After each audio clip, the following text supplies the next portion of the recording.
अध्यात्म भाव के द्वारा ही हम राग द्वेष पर विजय प्राप्त करते हैं।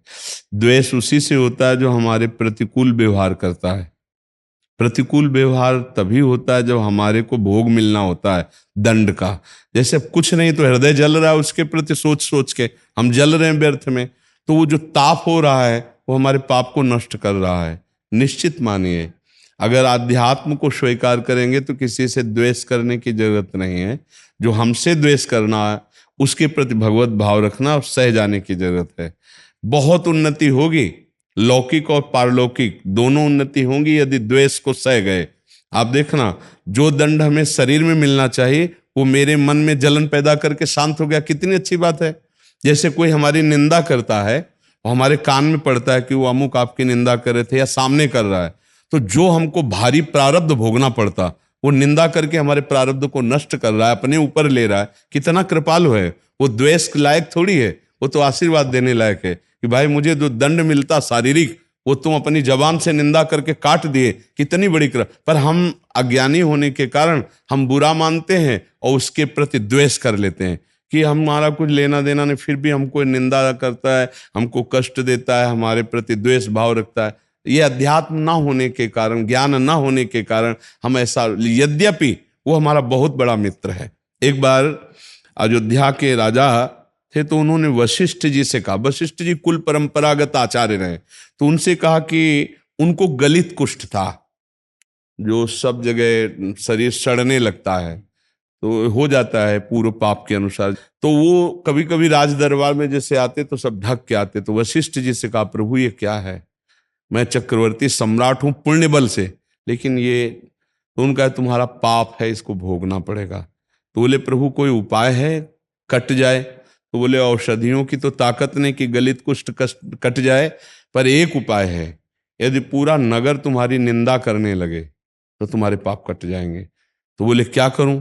बोले उपाय हम बता रहे हैं, तुम्हारे बड़े भ्राता युद्ध में मारे गए थे, उनकी पत्नी है, तुम 8 बजे से 10 बजे तक जाकर भगवान का चरित्र सुनाओ उनको, रोज कथा सुनाने जाओ, 2 घंटे 8 से 10 बजे तक रात्रि में कथा सुना के वापस आओ, बस इतना तुम्हें करना है। अब जो ही शुरू किया सो ही कुछ दिनों बाद निंदा शुरू हुई कि यार हम तो समझते थे कि धर्मात्मा है, पर है तो पापी, वैसे ही कुष्ठ भोग रहा है। और देखो उनके यहाँ रोज जाता है 8 से 10 बजे तक, तो अब ये जाता है इसका मतलब राजा है, कुछ ना कुछ गलत। अब वो भावना ऐसी बनती चली गई, पूरे नगर में प्रचार प्रसार हो गया कि राजा गलत भाव से अपनी भाभी के पास 8 से 10 बजे रात्रि, और वहां भगवत चर्चा वशिष्ठ जी की आज्ञा सुना, फटाफट उनका कुष्ठ नष्ट होना शुरू हो गया। पूरे नगर की ऐसी निंदा हुई, उनका महाराज अब तो जिया नहीं जा रहा, ऐसी निंदा हो रही। तो बोले चुप रहो, अब कष्ट तो सहला पड़ेगा, अगर कुष्ठ नष्ट करवाना है तो निंदा का कष्ट सह लो। जो ही पूरे नगर में भरपूर निंदा होने लगी उनकी कि धिक्कार है ऐसे राजा को, सब गलित कुष्ठ खत्म हो गया, केवल नाक में रह गया। तो उनका गुरुदेव नाक में रह गया। बोले ये खत्म नहीं होगा। बोले क्यों? बोले ये हमारे हिस्से का है, हम निंदा करेंगे नहीं, क्योंकि हम जानते तुम्हें किस लिए भेजते, इसलिए नाक का गलित कुष्ठ। और फिर पूरी सभा को बुला करके बताया उनकी कि ये जो माता की तरह भाव रखते हैं और 8 से 10 बजे तक मेरी आज्ञा से कथा, तो उनका गलित कुष्ठ भी खत्म हो गया और उनकी निंदा भी खत्म। तो जो हमारी निंदा करते हैं, जो दोषारोपण करते हैं, जो द्वेष करते हैं, सच्ची मानिए हमारा बड़ा मंगल कर रहे हैं, हमारे पापों को नष्ट कर रहे हैं। तो हम 2 भाव से सहन करें, एक भगवत भाव और एक इस भाव से कि मेरे आए हुए प्रारब्ध को ये नष्ट कर रहा है, द्वेष करके, निंदा करके। समझ में आ रहा है? और नहीं तो फिर झगड़ा करोगे तो नया संस्कार बन जाएगा और आपका भी हृदय जलेगा और लाभ मिलेगा नहीं। भगवान कोई स्वार्थी नहीं कि यार पैर छू लिए तो खुश हो गए, हाथ जोड़ लिए तो खुश हो गए, खवा पिया दिया तो खुश हो गए, अगर नहीं पैर छुआ, नहीं हाथ जोड़ा, नहीं खवाया पिया तो नाराज हो गए। जो भगवान को गाली देते हैं, आज भी भगवान उनको वायु दे रहे हैं, पृथ्वी में रख रहे हैं, उनको जीवित रख रहे हैं। जो भगवान को गाली देते हैं, भगवान की निंदा करते हैं, समझ रहे हैं? इसमें हमारा भाव है कि जब हम परम पिता परमेश्वर में चित्त वृत्ति लगाते हैं तो सत चिंतन हुआ ना, सत चिंतन, तो हमारा सत विचार, सत क्रियाएं, सत चिंतन हमें सत्य की प्राप्ति कराती है। भगवान का स्वरूप है सत्य नारायण, सच्चिदानंद, सत स्वरूप है ना भगवान, और संसार है असत स्वरूप। तो हम असत से ही सत की प्राप्ति करते हैं, असत को साधन बना लेते हैं। जैसे असत शरीर है नाशवान, असत पदार्थ है, इनसे हम भगवान को जब भावपूर्वक ऐसे समर्पित करते हैं, जैसे एक पिता के 4 पुत्र हैं, पिता ने गुलाब जामुन ला करके चारों को दिया, अब 3 खाने लगे। एक दौड़ के आया पापा की गोद में बैठ के, और पापा के ऐसे मुख में, पापा का हृदय कैसा होगा सोचो, लाके तो उसी ने दिया है, अब कैसा होगा। वो उसके हाथ से गुलाब जामुन लेगा और ऐसे करके अपने हाथ से पवाएगा, और सब बेटों से ज्यादा अधिक उसको प्यार करेगा, है ना। बस यही हमारा भोग लगाना होता है। मुझे प्रभु ने ही सब कुछ दिया है, पर हम जब उनको पहले बनाकर ऐसे, तो उनका दुलार मिलता है। जैसे वो पिता को उस पुत्र को दुलार मिल, वो वापस कर देते ना सब भगवान, हम ही को तो वापस कर देते, पाना तो हम ही को होता है। तो भगवान कोई स्वार्थी नहीं है कि आप उनकी पूजा करो तो प्रसन्न हो जाएंगे, आप उनको दंडवत करो तो प्रसन्न हो जाएंगे, नहीं तो नाराज हो जाए। नहीं, सत विचार, सत चिंतन, सत क्रिया, सत्य भगवान का आश्रय लेके करते तो भगवान प्रसन्न हो जाते हैं। और जब भगवान के विमुख होकर असत विचार, असत क्रिया, असत आचरण, तो हम भी जलते हैं और भगवान भी उनके लिए तिनकर काल रूप में भ्राता। जैसे एक पिता के पुत्र को पुलिस ने गिरफ्तार किया कि उसने किसी छोटी बच्ची के साथ बलात्कार करके उसको मार डाला। उसके पिता से पूछा गया कि तुम्हारा पुत्र ऐसा आचरण किया, तुम क्या चाहते हो। बोले यही चाहता हूं कि जल्दी से जल्दी उसे फांसी दी जाए और मैं कभी उसका चेहरा ना देखूं। समझ रहे ना, पिता का क्या आदेश था। ऐसे ही भगवान, जब आप धर्म विरुद्ध आचरण करते हैं, पापाचरण करते हैं, कोई इतना सुंदर मनुष्य जीवन दिया, ये दुष्ट माना नहीं, फिर पापाचरण, तो जल्दी से जल्दी ये नरक भोगे, कष्ट भोगे। जैसे वो पिता कहता है मैं कभी देखना नहीं चाहूंगा, उसे जल्दी से जल्दी फांसी सजा दी जाए। समझ रहे ना आप, पिता होते हुए भी वो ऐसा निर्णय करता है कि दंड देता है, हमें कष्ट देता है। भगवान स्वार्थी नहीं है। हमारा भाव जब होता है ना, तो वस्तु तो हमें मिल जाती है और भाव भगवान स्वीकार कर लेते हैं। जैसे वही गुलाब जामुन बेटे को खवाया, पर वो हो गया, पिता न्यौछावर हो गया उस बेटे पे कि सब अपने अपना खाने लगे, लेकिन ये दौड़ के आया, मुझे इतना प्यार, अच्छा वो अधिक लाडला बन जाएगा। तो भक्त का पक्षपात भगवान कर लेते हैं, इसी बात से पक्षपात। समझ पा रहे हैं आप, भगवान को किसी वस्तु की जरूरत नहीं है, भगवान को किसी के दुलार की जरूरत नहीं है। अरे वो अखंड आनंद स्वरूप है, पर जब हम दुलार करते हैं तो भगवान उसे स्वीकार करते हैं। पत्रम पुष्पम फलम तोयम ये में भक्ता प्रक्षति, भाव का भूखा हूं मैं, भगवान करे।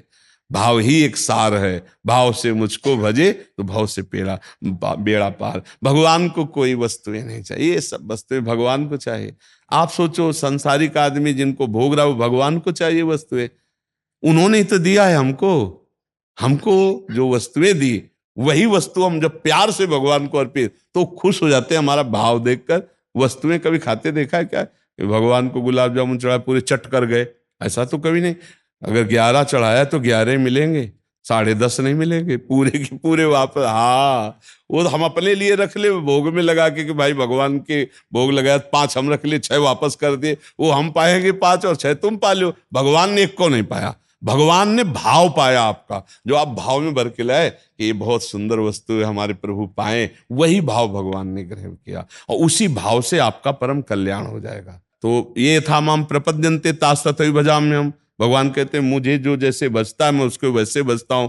भगवान से आप धन चाहे तो धन मिल गया, धन से आप भोग चाहे तो भोग भोग लो जो मन आवे। तो आपको लगेगा इतने बड़े ठाकुर की सेवा करने वाला ऐसा क्यों कर रहा है, क्योंकि उसको ठाकुर ठाकुर ही नहीं नजर आ रहे, उसको व्यापार नजर आ रहे। जैसे बनिया एक अपनी दुकान में बेचकर पैसा करता है, रंग तो नहीं आएगा ठाकुर जी का, कृपा का थोड़ी डूबेगा, कृपा का भाव थोड़ी आएगा उसके अंदर, वो पैसा है। क्योंकि पक्की बात है, पक्की बात है, ये ठाकुर जी को साधन बना लिया रुपए का। देखो इस बड़े महापुरुष ने कहा है, कबहू का मंदिर में बैठे भाव भगत नहीं जाने और पैसा नहीं को माने।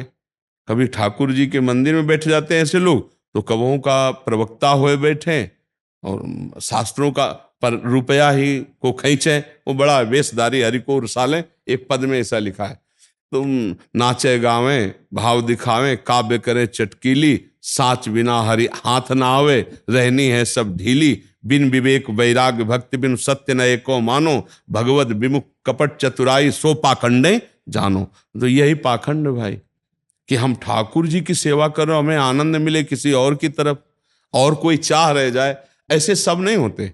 पर जिनका लक्ष्य भगवान की प्राप्ति नहीं बना, जिनका लक्ष्य रुपया की प्राप्ति बना है, सच्ची मानिएगा वो भगवान को केवल धन का साधन मानते हैं, और धन उनका लक्ष्य होता है, और धन के द्वारा वो भोगों को भोगते हैं। ये बहुत गलत बात है, ये बहुत गलत बात। धन तो आएगा ही भैया, ठाकुर जी लक्ष्मी नारायण है, जब उनकी सेवा करोगे तो आएगा ही। पर साध्य भगवान को यदि मानेंगे तो गंदे आचरण नहीं होंगे, गंदा व्यवहार नहीं होगा। अगर आचरण गंदे हैं, मतलब खान पान गंदा, आचरण गंदे, तो उसने भगवान को केवल व्यापार माना है, धन प्राप्ति के लिए भगवान को भगवान नहीं माना। तो जैसा मानोगे वैसे ही भगवान अनुभव में आएंगे, जैसा मानोगे आप वैसे भगवान अनुभव में आएंगे। ये था माम प्रपद्यन्ते तास तथैव भजामि। सच पा रहे आप? इसीलिए परिवर्तन नहीं दिखाई देगा, और आपको लगेगा कि भगवान में सामर्थ्य नहीं है क्या? नहीं, भगवान में सामर्थ्य है, पर उसके भावे नहीं है। वो केवल भगवान से यही चाह रहा है, वो भगवान को चाह ही नहीं रहा है, भगवान से मतलब ही नहीं है, तो इसलिए लाभ नहीं मिल रहा। भैया वो अपनी बिगाड़ रहा है तो हम उसके प्रति क्यों बिगाड़े? हमें उससे मतलब ही नहीं है, हमें तो ठाकुर जी से मतलब है। तो गए दर्शन के, भोग लगवाया तो वो भोग लगा रहा है, 150 उसको भी दे दिए, ठाकुर जी को दे। हमको अपना सुधारना, हमको बिगाड़ना थोड़ी। वो करेगा वो भुगतेगा, हम तो देख रहे हैं ना कि हमारी सेवा पहुंचा रहा है ठाकुर जी तक, बस हमको अपने काम से मतलब। हमें परदोष दर्शन नहीं करना, पर निंदा नहीं करना। हाँ, वो हमारा मित्र हो और हमारी सीख समझे तो हम समझा सकते हैं कि भाई हम संतों से सुना है कि ये काम गलत है, आप इसको ठीक कर लो। आप ऐसा बोलोगे तो आपको द्वेष भाव से आपको भगा दिया जाएगा, नहीं भगा दिया जाएगा। तो मुझे लगता है हमको अपना काम बनाना चाहिए। नारायण स्वामी कह रहे हैं, तेरे भावे जो करे भलो बुरो संसार, नारायण तू बैठ के अपनो भवन बुहार। हमको अपनी चाल सुधारनी है, दूसरों के दोष देखकर हमको सुधरना है कि ये गलत कर रहा है तो मुझे गलत नहीं करना चाहिए। पर हम उसको गलत समाज में साबित नहीं करेंगे, उसका उसका है, हम अपने। जो सही दुख पर छिद्र दुरावा, बंधनी जग जिह जस पावा। दूसरों के दोष देखकर हमको सुधार करना कि मेरे में गलती ना हो, पर हम दूसरों के दोष साबित करके उससे इनकी निंदा अगर किए तो हम भी गंदे हो जाएंगे, हमारा मार्ग छूट जाएगा। आप समझ पा रहे हैं? कुल बस सुधार कीजिए। नए नए बच्चों में बहुत अच्छा लगता है, कोई नशा मत करना, पराई माताओं बहनों की तरफ गंदी दृष्टि न हो, जो मनुष्य जीवन का परम लाभ। खान पान अच्छा हो, और दूसरे जो गलत कर रहे हैं उनके लिए भी भगवान से प्रार्थना की जाए कि उनकी बुद्धि शुद्ध हो। बकाया उनकी निंदा करना, उनको नीचा दिखाना, उनका उपहास करना, ये हमारे द्वारा नहीं होना चाहिए, क्योंकि अपने लोग सत्संगी हैं। समझ लिया कि गलत है, तो अगर हमारे अंदर भाव है तो हम प्रभु से प्रार्थना करें, प्रभु आप चाहो तो इनकी बुद्धि शुद्ध कर सकते हो, और इनकी बुद्धि शुद्ध हो जाए तो बहुत सुंदर हो सकता है। नहीं हो सकता? आदमी दोष रहित हो जाए तो सुंदर नहीं हो जाएगा? भाई दोष ही तो त्यागना है, दोष त्याग गया तो बहुत सुंदर हो जाएगा। तो किसी से घृणा मत करो, किसी से नफरत मत करो। दूसरों को गलत देखकर अपने आचरणों का, कि मेरे से कभी ये गलती ना होने पावे, दूसरों के गलत आचरणों को सुधारने के लिए भगवान से प्रार्थना करें। कामा संजायते क्रोधा, क्रोधा स्मृति विभ्रमा, स्मृति भ्रंशा बुद्धिनाशो बुद्धिनाशात् प्रणश्यति। बुद्धिनाश में ही सर्वनाश है, और सर्वनाश करने वाले तीन हैं, काम क्रोध लोभ। काम से ही दोनों की सत्ता है, क्रोध और लोभ की। त्रिविधम नरकस्येदम द्वारम नाशन मात्मना, कामा क्रोधा तथा लोभा तस्मात् दैत्यम त्यजेत। ये बुद्धि भ्रष्ट करने वाले हैं। अब लोभ निंदनीय और बंदनीय दोनों है। नाम जप का लोभ हो जाए तो बंदनीय है, दूसरों की सेवा का लोभ हो जाए कि हमें धन मिले, हम दूसरों को सुख पहुंचाएं, मरीज जो रोगी लोग हैं उनको औषधि दें, जो भूखे हैं उनको अन्न दें, पशु पक्षियों की सेवा करें, तो लोभ एक बंदनीय है और एक निंदनीय है। आप बोलिए बंदनीय लोभ धारण करना है या निंदनीय? तो फिर हमको निंदनीय लोभ से हटना है, तो हमें परेशानी क्या है? लोभ को हटाने की जरूरत नहीं, लोभ बढ़ाने की जरूरत है। लेकिन लोभ किस विषय का? दूसरों का मंगल, अपना मंगल, तभी वो लोभ सार्थक है। रुपये का लोभ, भोगों का लोभ, भोगे हुए भोगों को बार बार भोगने का लोभ, ये चीजें फिर निंदनीय है। तो बंदनीय लोभ को धारण करो, लोभ को बदल दे। जैसे कोई नदी की धारा जा रही है, तो हम उसको अगर रोकना चाहें तो पहले हम आसपास उसके नहर निकाल दें दो, उसकी धारा को रोकने के लिए तो हम फिर रोक सकते हैं। ऐसे लोभ की धारा जा रही, अब वो गलत दिशा में मुड़ गई, और उसके आसपास हम सद दिशा वाली नहरें निकालें। हम लोभ करें कि भले धन का ही करें, पर हमारे पास धन आवे तो माता पिता की सेवा करूं, बूढ़ों की सेवा करूं, गली में जो पड़े हैं जिनको कोई नहीं पूछता उनको वस्त्र दूं, उनको भोजन दूं, उनको सुख पहुंचाऊं। और धन बढ़े तो एक ऐसा निवास स्थान बनाऊं जिसमें वयोवृद्धों को रखूं, सबकी सेवा करूं, नाम जप करूं, भगवान की प्राप्ति करूं। ये सब कितना बढ़िया लोभ है। लेकिन लोभ को अगर हम गलत मार्ग में ले जाएं तो फिर वो हानिकारक है। प्रभु का नाम जप करो, तो हमारे पास धन का अगर लोभ है तो हम दूसरों के हित की भावना के लिए करें तो मंगल हो जाएगा। क्यों? नाम भी हो जाएगा। नाम जप करो आज से प्रभु का, और यश गाओ प्रभु का, और धन की इच्छा करो कि अगर हमारे पास ऐसा धन हो तो मैं बुजुर्गों की सेवा करूं, परिवार को सुख पहुंचाऊं, समाज की सेवा करूं, राष्ट्र की सेवा करूं। ये लोभ बहुत कामदायक है अगर इसका दुरुपयोग न करें। अब रुपया आवे, हम गंदे आचरणों में खर्चा करें, हम भोग वासनाओं में, वो गंदा मार्ग हो गया। नाम का लोभ ऐसा, तदर्पिता अखिलाचारिता तद स्मरणेन परम व्याकुलते। हर कदम में नाम जप करते रहो, अभी मंगल हो, नाम हो जाएगा तुम्हारा। नाम प्रभु का जपो, तुम्हारा नाम हो जाएगा। लोभ प्रभु के नाम का रखो तो तुम बहुत बड़े धनी बन जाओगे, जो चाहोगे भजा लो। ये नाम भगवान का ऐसा, जो चाहो प्राप्त कर लो। उठते बैठते चलते फिरते क्यों नहीं जप सकते?